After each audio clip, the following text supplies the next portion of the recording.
सफलता क्या है? अध्याय 8 वांछित स्थान hindiaudiobook.com।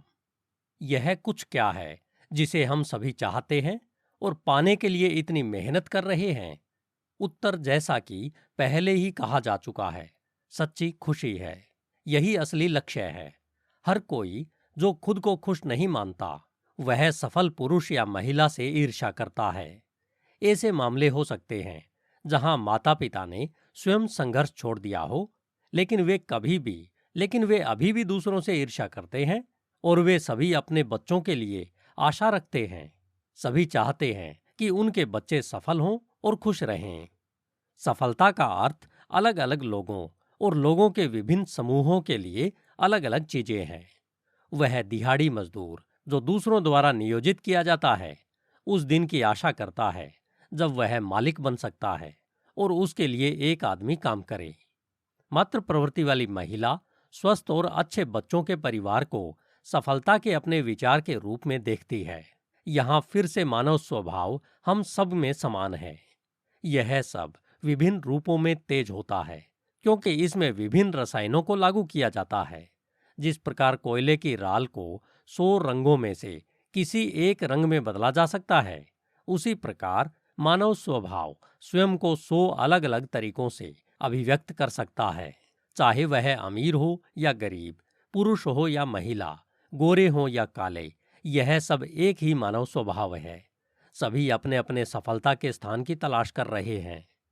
अखबार बेचने वाले लोग बड़े पैमाने पर यात्रा करते हैं और इलाकों और परिस्थितियों का अध्ययन करने के लिए बड़ी रकम खर्च करते हैं।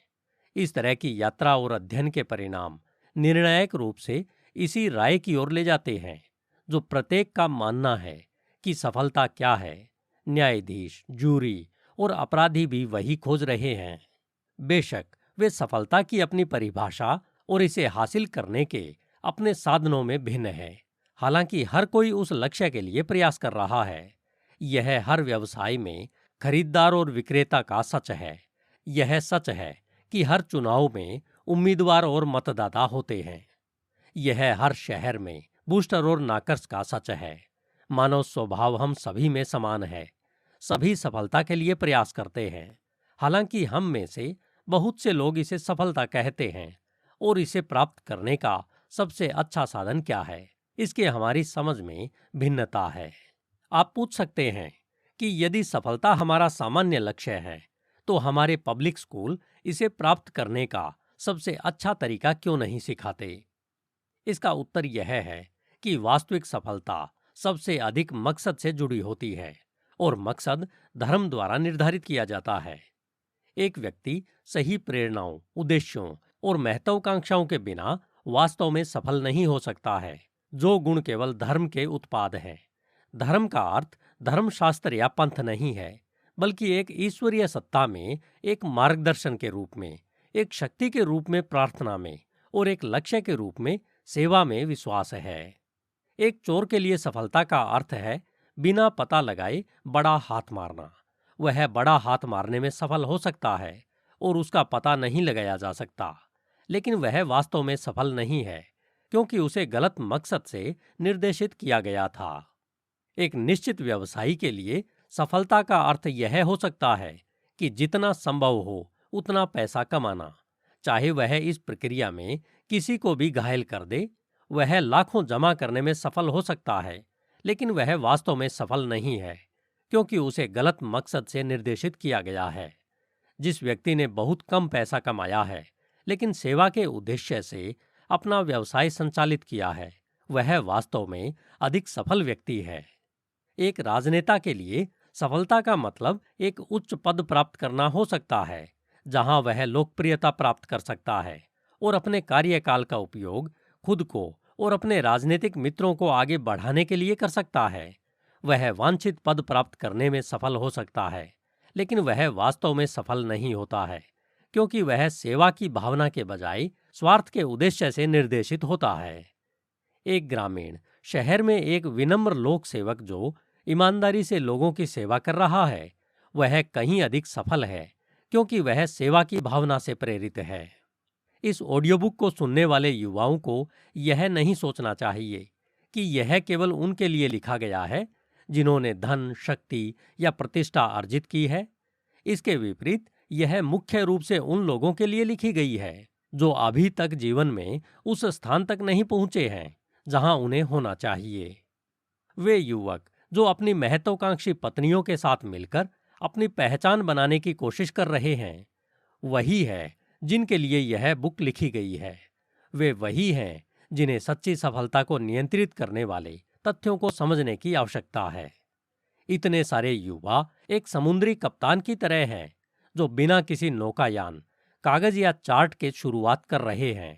कप्तान के पास एक अच्छी तरह से निर्मित और तेज जहाज हो सकता है, उसके पास एक अच्छी तरह से प्रशिक्षित दल हो सकता है और वह स्वयं एक कुशल नाविक हो सकता है, लेकिन अगर वह नहीं जानता कि वह किस बंदरगाह के लिए नियत है, तो उसके तेज जहाज, बढ़िया चालक दल और व्यक्तिगत कौशल का कोई फायदा नहीं हुआ। फिर भी कई युवाओं के साथ यही स्थिति है जो आज स्कूल या कॉलेज से स्नातक हैं। उन्हें जीवन की बहुत सी आवश्यक बातें नहीं सिखाई गई हैं। वे महत्वाकांक्षी हैं, लेकिन वे नहीं जानते कि वे किस बंदरगाह की तलाश कर रहे हैं। वे देखते हैं कि लगभग हर कोई पैसा पाने के लिए प्रयास कर रहा है और वे वास्तविक रूप से भीड़ का अनुसरण करते हैं, यह मानते हुए कि पैसा और सफलता समानार्थी हैं। यह नहीं जानते कि अधिकांश अमीर लोगों ने कभी भी अमीर बनने की कोशिश नहीं की। अधिकांश धनी लोगों ने बस कुछ समय के लिए कुछ हासिल किया और धन उनके पास आया। उन्होंने एक विचार विकसित किया, उन्होंने एक आवश्यक सेवा की, उन्होंने कुछ ऐसा बनाया या डिस्ट्रीब्यूट किया जिसकी लोगों ने सराहना की और उनका व्यवसाय छलांग और सीमा से ऊपर बढ़ गया। इनमें से कुछ लोगों के साथ आज की समस्या यह नहीं है कि उनमें सही भावना की कमी है, बल्कि यह है कि वे अपने व्यवसाय में इतने व्यस्त हो जाते हैं कि वे अपनी क्षमता से बड़ी मशीनों का निर्माण करते हैं।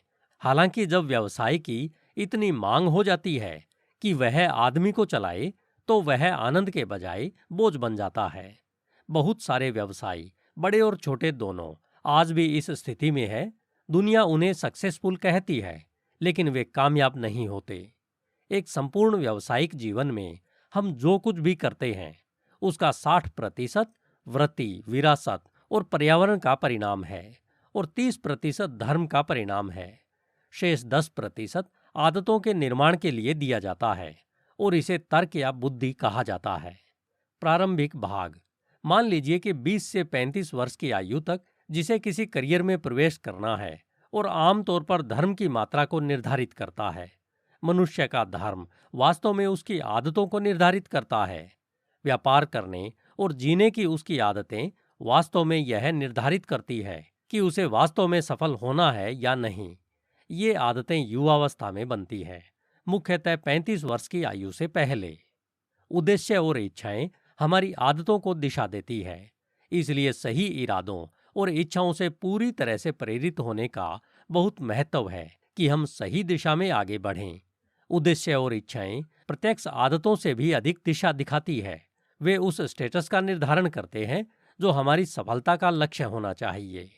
सावधानी पूर्वक तैयार किए गए नौकायान कागजात के बिना कभी भी नौकायान न करें। अभी रुकें और अपने जीवन का नक्शा तैयार करें। उस बंदरगाह का निर्धारण करें जिस पर आप पहुंचने के लिए वास्तव में इच्छुक हैं और फिर उस तक पहुंचने का सबसे अच्छा तरीका चार्ट तैयार करें। अपने आप का विश्लेषण करें और ईमानदारी से उस दिशा को स्वीकार करें जिस दिशा में आप अभी जा रहे हैं। बेशक आप सफल होना चाहते हैं और आपके मित्र आपको सफल होने में मदद करना चाहते हैं, फिर भी आप वास्तविक सफलता चाहते हैं, नकली सफलता नहीं। इसलिए यह वास्तविक सफलता क्या है, इसकी स्पष्ट समझ प्राप्त करने के लिए अध्ययन करें और ऑडियो बुक सुनें। यह किसी संडे स्कूल की तरह एक संदर्भ नहीं है, बल्कि वास्तविक संतोषजनक सफलता के लिए है। जिस तरह से सक्रिय, फुर्तीले वे लोग वास्तव में चाहते हैं कि वे सोचना बंद कर दें, इस तरह की सफलता खुशी है। यदि आप वास्तव में सफल जीवन का आनंद लेना चाहते हैं, तो आपको वास्तव में सुखी जीवन जीना चाहिए। धन, शक्ति या लोकप्रियता सच्ची सफलता के संकेत नहीं है, क्योंकि वे स्वयं खुशी का कारण नहीं बनते हैं। लेकिन सच्ची सफलता जैसी कोई चीज होती है और यही खुशी का पर्याय है। यह मान लिया है तो आइए हम अपने जीवन को चार्ट करें ताकि हम जो भी करें, नंबर एक आवश्यक सेवा करें और दुनिया को रहने के लिए एक बेहतर जगह बनाएं। नंबर 2, अपने आप को और दूसरों को भी जहां तक हम कर सकते हैं स्वस्थ और शारीरिक रूप से मजबूत बनाएं। नंबर 3, अपने आप को और दूसरों को जितना हो सके चिंता, परवाह और मानसिक तनाव से मुक्त करें।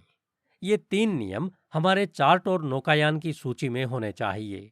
स्कूल, व्यवसाय, पत्नी या घर का चयन करते समय हमें इन निश्चित लक्ष्यों को ध्यान में रखना चाहिए। हमें अपना निवेश करना चाहिए, अपने कर्मचारियों को काम पर रखना चाहिए और इन 3 नियमों को ध्यान में रखते हुए अपने सहयोगियों को चुनें। लगातार ध्यान रखें कि हम सच्ची सफलता और खुशी के बंदरगाह के लिए नौकायान कर रहे हैं। आइए हम प्रलोभनों में अपने मार्ग से न भटकें। अन्य बंदरगाह अस्थायी रूप से अधिक आकर्षक लग सकते हैं और अन्य जहाज़ों का नेतृत्व किया जा सकता है जो सुखद दिशाओं में प्रतीत होता है। लेकिन आइए हम अपने बंदरगाह को स्पष्ट रूप से रखें और लगातार ध्यान में रखें। यह व्यावसायिक आदतों को बनाने का तरीका है जो वास्तव में मूल्यवान है। आदतें जो वास्तविक लाभांश घोषित करती हैं, ये आदतें ही हैं जो हमें सही मायने में सफल पुरुष या महिला बनाती है। रोजगार प्रबंधकों की एक बड़ी बैठक में एक बार यह सवाल उठाया गया था कि पदों के लिए आवेदन करने वाले पुरुषों और महिलाओं में सबसे स्पष्ट दोष क्या है। सर्वसम्मत निष्कर्ष उनके जीवन में एक निश्चित उद्देश्य या निश्चित लक्ष्य की कमी थी। यह सभी उम्र और सभी वर्गों के लिए सच कहा गया था। इस समूह और उनके सहायकों द्वारा जांचे गए अधिकांश व्यक्तियों के साथ यह एक उत्कृष्ट कठिनाई थी।